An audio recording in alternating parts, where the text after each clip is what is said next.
You have entered the black hole of real estate, a place for industry news, tips, and strategies. Once you enter into our vortex, even if you could escape, you're probably going to want to stay. This is your host, Ron Wojciechowski, and this is the black hole of real estate. Welcome back for episode 28. We are more than halfway through our first year online, and we appreciate all of the support, all the clicks, and all the subscriptions, and we hope that you guys continue to join us. This week, what I want to talk about is the window of buyer opportunities in this market continues, and we think it's limited. There are fake offers out there, and Zillow is also making itself a little bit more of a presence in the market than even it was a month ago. And then at the end, I just want to talk about the crazy of this market. So, the first thing we should talk about is that buyers have this window of opportunity, and we've alluded to this in prior episodes. In essence, in September, the market paused just a little bit.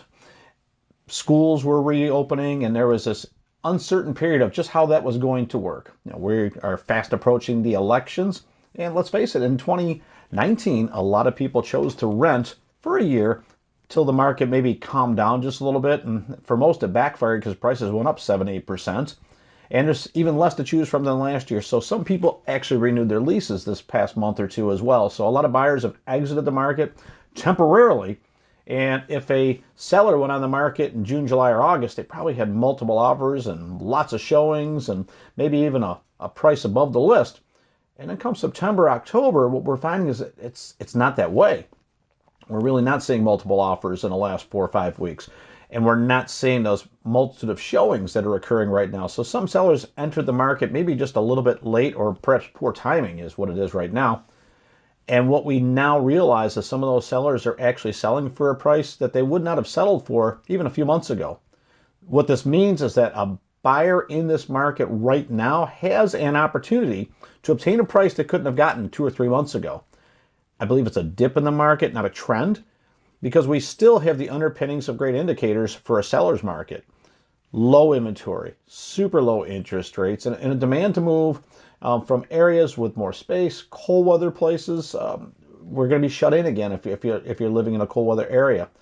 So warmer areas of the country are going to attract certainly more buyers' eyeballs, if you will, especially in the state of Florida, where people continue to move at a rapid pace.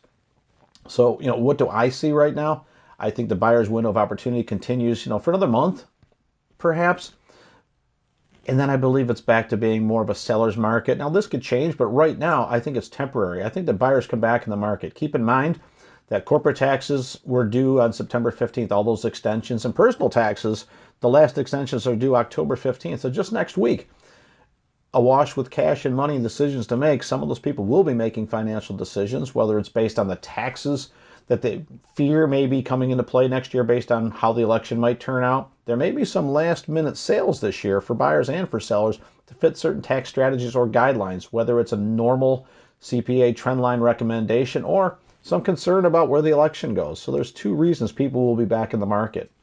We get a natural lift in the number of listings in October annually, and we're seeing that just a little bit right now. Inventory is expanding just by a little bit, but not enough to overcome the 16% deficit from last year. And by the way, last year was off too, about 15%. So it would take an immediate rush of inventory to get enough property on the market to satisfy all buyers. So I do believe this reverts back to a seller's market, but the buyers have a chance right now. So if you're an investor, this is your opportunity. If you're opportunistic as a buyer or just ready to go, you may have just lucked into a great situation. So for those that are in the market right now, it's a great time to be a buyer. We'll see if that lasts. No one can be sure. Fake offers are alive and well. And what does that mean? What it means is there has been this phenomenon of multiple offers, and you got to come in at the list price, or maybe go a little bit above it in order to get the house, or you're going to lose it. And what I've seen in the market over the last couple weeks is that when we place a bona fide offer there in writing with proof of funds, we're being met with, well, we have other people that are about to send offers, or there's people looking at it, or working on financials, or putting together an offer. But those offers haven't materialized. And so we need to be careful if we're representing a buyer or purchasing properties on our own, that we're not bidding against ourselves. And right now I can hear the language in our community that, as opposed to I have 2 offers in hand written with a highest and best deadline of 5 p.m. to thanks for the offer. And I think another one might be coming based on some feedback that I received. It's a different language. So make sure if you're the agent or the buyer, the difference in that language is offer in hand versus potential. We know that showings can lead to potential offers, but a written offer right now is a bird in the hand. And if you're a seller who's been lingering on the market for 45 or 60 days when you thought you were going to sell in 3 days, they may be more apt to take that particular offer as long as you're aware as if there really is an offer out there or if there's a fake offer out there. So let's be careful. Let's make sure that we're not, if you're in the industry, let's not misrepresent. But if you're an agent or a buyer in this market, the fear of losing a house is not as great as it was a few months ago. Let's not overpay for a property that is unnecessary. Zillow is another topic right now. And of course, they made a move to start joining the local boards and MLSs across the country. And I mean, newsflash, did anybody not see this coming? Their model is not all that different than Redfin. Redfin's been doing it for years. They're a nationwide brokerage. They have salaried agents across the country, and they provide a base level of service. And they're compensated differently than other agents across the country. And not to say one model is better than the other. If you're getting expert representation at that's what matters to a buyer. Right now, Zillow has a growing platform, and people do love to search on there. And we can argue whether it's accurate or selling leads back to agents, but over time, this is all going to change. And at some point, they will become a brokerage. They will no longer sell leads to any agent that raises their hand and writes a check. They'll behave more and more like a brokerage. So if you're in the business, understand that they've inserted themselves within the transaction. It doesn't mean you're going to get better or worse service. I think you still need to vet every opportunity and make sure that you're working with the people that you're most comfortable with. So make no mistake about it. Zillow has been a player, is a player, will continue to be a player. It's not going away. So if you're wishing it away or hoping it'll go away and you're an agent worried about that, I would just say, think about your fundamentals. Are you doing the most for your customer? What I have seen over the years, no matter what the technology piece is, there's, for as many Starbucks as you have, there's still a lot of mom and pop coffee places that people love to go to. And I can find examples across all business industries where when the giant comes in, people still shop locally and people do business with people that they know, like, and trust. It's not the end of the world for the agent community. And quite honestly, if Zillow is making these moves, then it causes our industry to collectively up their game. Whether or not you agree with their methods or practices, if this raises the bar for the industry, that's good for the consumer. And that's what we need to focus on, is what's good for the consumer. So Zillow, bring it on.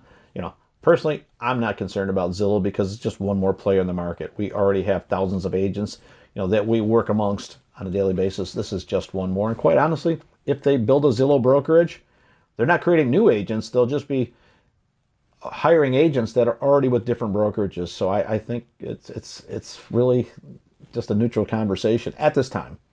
I don't think that Zillow ever replaces the agent in the transaction. I've yet to see a computer or an algorithm or a system like this that can replace years of expertise of local knowledge.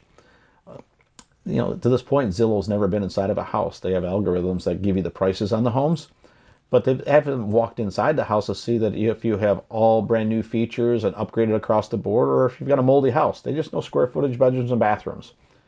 They're giving you a range and an idea. And so there's still room for the local expert. But hey, if the technology is there and there's a convenience for customers, who hasn't ordered something on Amazon that's more convenient to order than going to your favorite store? It's just a reality of where we are, and accept it and move on with it.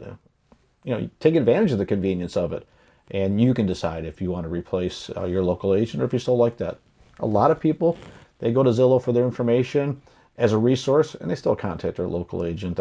I'm not for or against Zillow. I know it's there, and I know that if it raises the collective bar of the industry, like I said, then I think that's good for the consumer. The crazy of the market is the last thing I want to talk about today.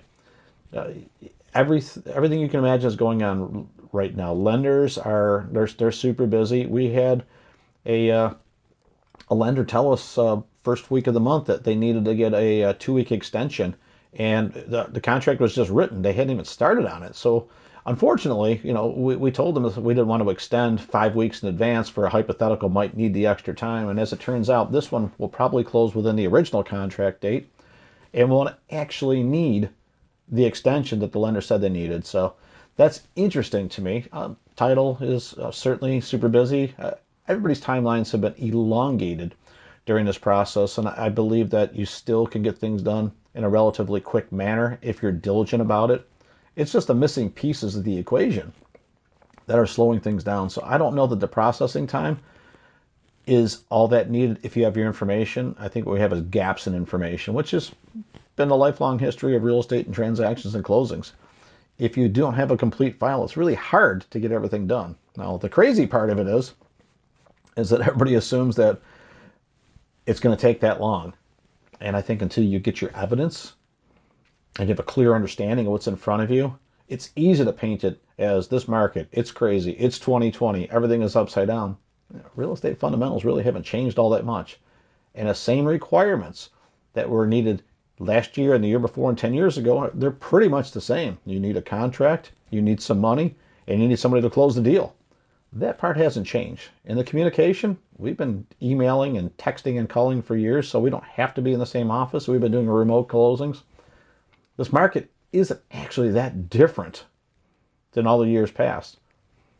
Maybe the way that we look at properties is a little bit different right now, and there's more virtual showings, but there have been virtual showings for years, and there's been remote closings for years. There's just more of them, and I think more people are being exposed to the technology piece.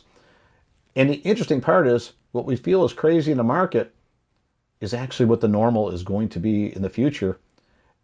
We were already doing all of these things on a smaller scale in 2018 and 2019. We're just doing more of it in 2020. So is the market actually that crazy? Or is it just evolving? Yeah, my take is it's evolving.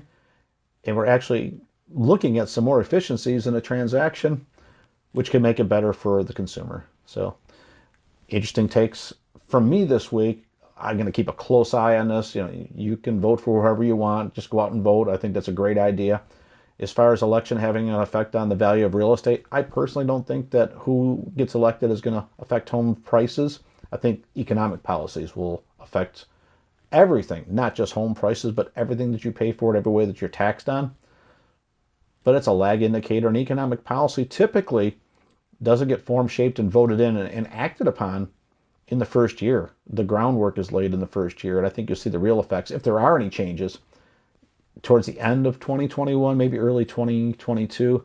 I don't think you'll see a crash or a surge in the market. I think the market will just resume after the election.